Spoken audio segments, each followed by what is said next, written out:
Fall breezes drifted through the endless stretches of Wyoming territory, bringing with them the familiar aroma of wild herbs and prairie dust that defined this untamed frontier. In 1887, the modest settlement of Redemption Creek rested like an moor, old wound against the boundless landscape. Simple timber structures huddled together, seeking mutual support against the relentless winds that swept the open country. The main thoroughfare was nothing more than packed earth, bordered by three essential establishments that kept the community alive: the tavern, the trading post, and the bidding hall. Leaning against the rail of the Silver Dollar Tavern's front steps, Jacob Harlow positioned one heel on the wooden barrier, his gaze sweeping across the settlement as though he owned every inch. And perhaps he did. Now 35, Jacob commanded one of the most prosperous cattle operations in the region. The expansive Double H spread that extended beyond what any person could see in a single glance. Years of harsh living had carved lines into his features, creating a face defined by a powerful jawline and unwavering resolve. Those penetrating, steel-colored eyes caught every detail, while his legendary obstinacy and fierce pride had become as integral to his identity as the livestock he raised. The townsmen showed him deference, touching their hat brims whenever he walked by. The women, though, maintained their distance. They detected something frigid lurking beneath his rough appeal, a man shaped by wilderness, conflict, and ruthless ambition. "There's another sale happening today," grumbled Tom Brennan, Jacob's ranch supervisor and preferred drinking partner, as he stepped onto the porch beside him. Jacob made a non-committal sound while taking a sip of his liquor. Tom expelled a stream of chewing tobacco toward the road. "Word is there's a fresh widow joining the group. Arrived yesterday evening on the stagecoach, dressed entirely in mourning clothes. People are already dubbing her the enigmatic widow." Jacob's facial muscles tensed. These fall sales had evolved into a disturbing tradition.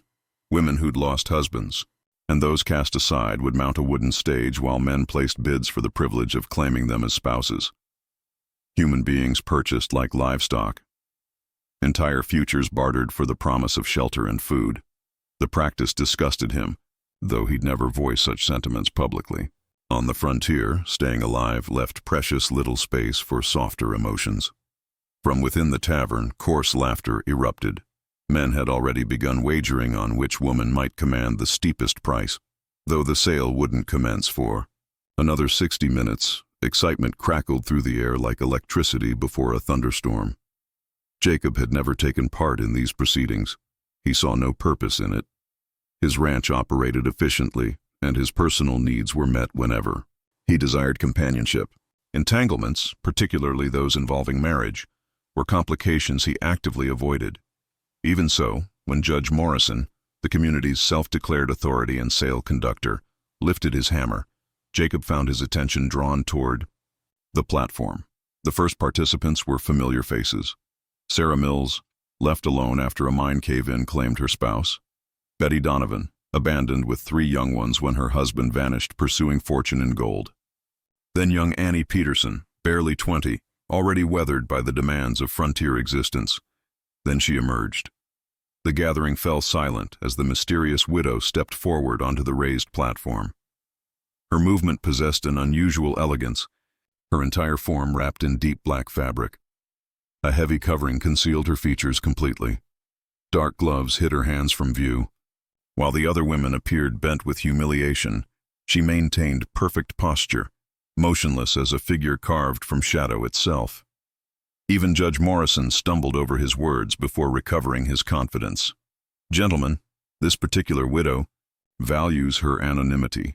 She possesses education, can read and write, and knows how to manage a home properly. Her identity remains confidential until final arrangements are completed." Whispers spread through the assembled crowd. "What's she concealing?" someone called out. "Probably carrying disease," another voice mocked. "Likely hideous beyond measure," came a third jeer. Jacob discovered himself pushing through the mass of people, though he hadn't consciously decided to move. He reached the front row, and for just an instant he was certain she looked straight at him. Her eyes remained hidden, yet something about her bearing, dignified yet vulnerable, captured his attention completely. The judge cleared his throat loudly. "Shall we begin the bidding at $20? Silence answered him. "How about 10? Perspiration formed on Morrison's forehead. Nobody wanted to risk their money on a woman who might be badly damaged or worse. The widow's covered hands quivered at her sides, the first sign of weakness in her otherwise composed demeanor. Then a voice bellowed from inside the tavern. "Hey there, Harlow!" It was Buck Watson, a competing rancher who preferred whiskey and gambling to proper cattle management. He strutted forward with two companions flanking him, smirking like a predator.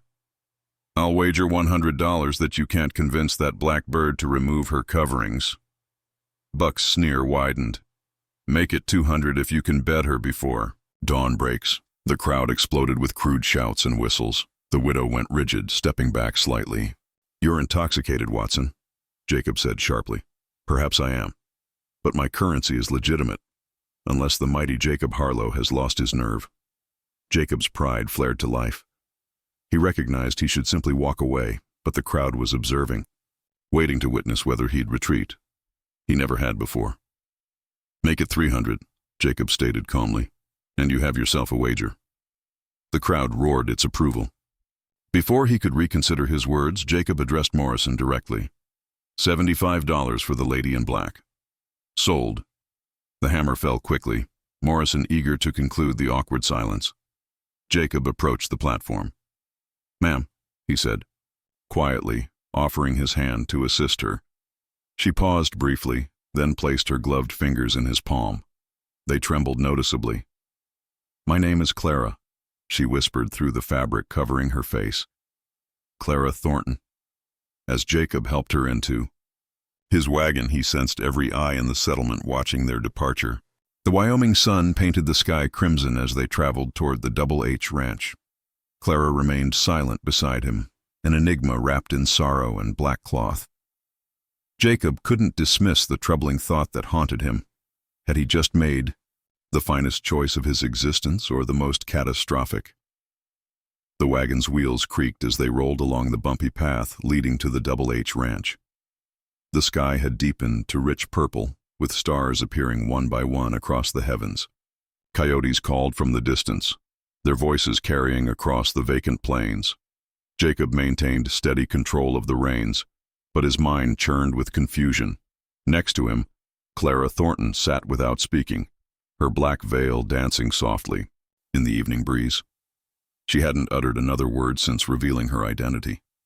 She kept her face averted, eyes concealed, mysteries firmly locked away. When the ranch house appeared ahead, lamplight flickering weakly in the windows, Jacob experienced an odd combination of comfort and anxiety. The dwelling was impressive, by frontier standards.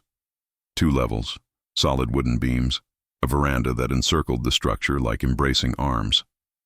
It represented the crown jewel of his property, constructed with his own labor and earnings. He secured the horses and turned toward her. "This is where you'll live now." Clara's voice was gentle, nearly shaking. "A structure doesn't necessarily constitute a home, Mr. Harlow." Her statement affected him more deeply than he cared to acknowledge. He brought her belongings inside, where the faint aroma of burning oak remained from the fireplace. The sitting room was peaceful except for the rhythmic ticking of a timepiece. Clara moved through it like a spirit, touching nothing, her veil still concealing her features. "Would you care for some food?" Jacob inquired, feeling clumsy in his own cooking area. He wasn't accustomed to extending hospitality. She declined with a shake of her head. "I'm exhausted. If you don't mind, I'd prefer to retire." He guided her to the upper-level room, the one with delicate curtains his deceased mother had installed years earlier. She stopped at the entrance, her gloved hands clenched tightly. "Thank you," she whispered. Jacob nodded and departed, leaving her there. But as he walked down the corridor to his own quarters, Buck Watson's mocking words echoed in his mind. 300 if you bet her before sunrise. He tightened his fists. This wasn't about money. This was about dignity, about refusing to let Watson humiliate him. Yet when Jacob shut his eyes that night, rest eluded him. Clara's quiet presence lingered in his thoughts. Who was this woman? What had brought her to this place? And why, beneath that veil, did he detect grief deeper than the plains themselves? Sunrise, Jacob prepared his horse and rode out to check the herd. The air was sharp and clean, the cattle feeding against a horizon bathed in gold. Physical labor calmed his troubled mind. Yet when he returned, Clara was already awake. She stood in the garden beside the house, veil still in place, hands folded before her as though in meditation. "Good morning," Jacob called out. She acknowledged, him with a slight nod, but avoided meeting his gaze. "You should know," he said, dismounting. "People are curious about you. A widow appearing at an auction without providing a name raises questions." Clara's gloved hands grew tense. "I choose not to discuss what came before." "You'll discover that. The past tends to pursue a person in these parts." For the first time, she faced him directly. Even through the veil, Jacob felt her gaze penetrate him, keen, rebellious. "Then perhaps it would be wise for you not to inquire." Her tone silenced him completely. He should have persisted, but instead he found himself agreeing. He, Jacob Harlow, a man known for his inflexibility, had yielded. That evening, Tom Brennan visited with updates. "Buck Watson's been spreading talk throughout town," Tom cautioned, settling at the kitchen table. "Claims you purchased the widow because of a challenge. People are placing bets now, Jacob. Everyone's waiting to see if you'll prove your worth, or slink away in disgrace." Jacob's jaw clenched. Clara entered the room at that moment, carrying a tea service she had prepared herself. She stopped abruptly at Tom's words, her hands shaking so violently the dishes rattled. "A challenge?" she asked, her voice barely audible. Tom glanced at Jacob uneasily. Perhaps I spoke out of turn. But Clara's eyes focused on Jacob, though the veil still masked her face. He felt the intensity of her stare like flames. "Is this true?" Jacob's chest constricted. He wanted to refuse it, to eliminate the shame burning within him. But the truth hung between them like a hangman's rope. "Yes," he confessed. The tray clattered as Clara placed it down, her hands trembling. "So, I represent nothing more than a gamble to you, entertainment for men." Jacob moved closer. "It's not what you think." "Then explain to me what it is, Mr. Harlow. Because I entered this house believing it might offer me some dignity.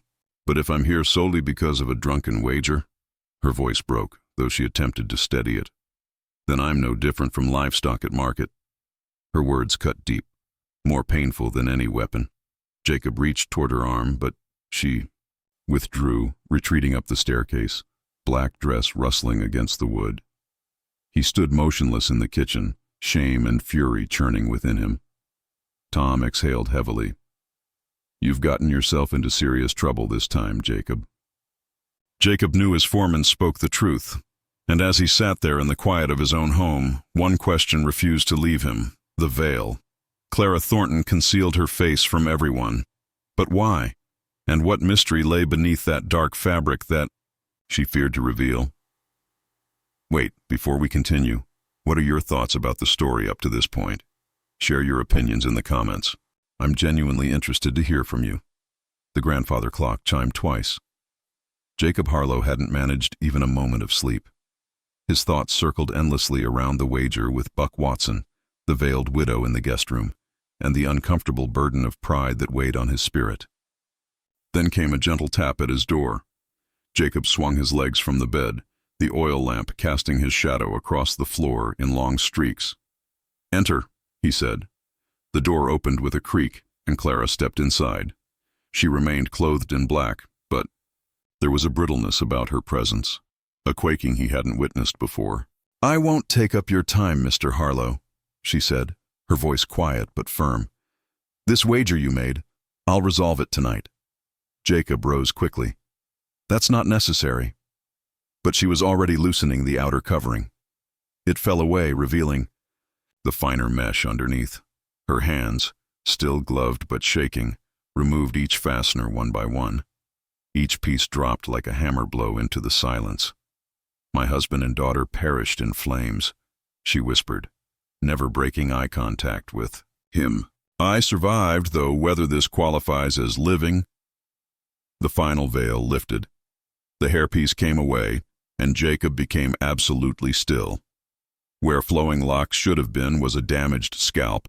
Where unmarked skin should have shown were areas scarred by fire's merciless touch. Yet behind those scars were eyes, gray as storm clouds, blazing with defiance and raw with sorrow. "This is reality," Clara declared, raising her chin despite her trembling hands. "This is what your community would label monstrous. This is what your Buck Watson paid to witness. So now, sir, claim your prize." The silence that followed was more oppressive than smoke after gunfire.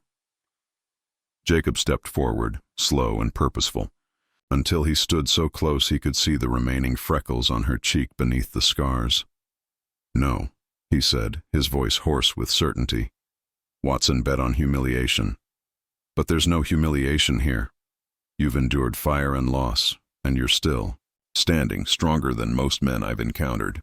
Her eyes examined his face, searching desperately for the cruel laughter, the revulsion, the disgust she'd grown to expect. None appeared. Instead, Jacob extended his hand, careful and steady, and touched her scarred cheek with the tenderness of someone handling something invaluable. "You asked if you were cursed," he said. "I'll speak plainly. You are extraordinary, Clara Thornton. And tomorrow, when Buck comes looking for his amusement, I'll pay him every dollar and tell him I failed. Because the truth of who you are remains with me, and no man deserves to exploit it for his entertainment." Her lips parted, trembling. "Why?" "Because I see you," Jacob said simply. "Not what you lost, not what they stole. You." For the first time in 14 months, Clara's control shattered. A single tear traced the path of her scar, falling onto Jacob's hand. The storm outside shook the windows, but in that moment, inside the Double H ranch, two wounded souls discovered an unexpected connection.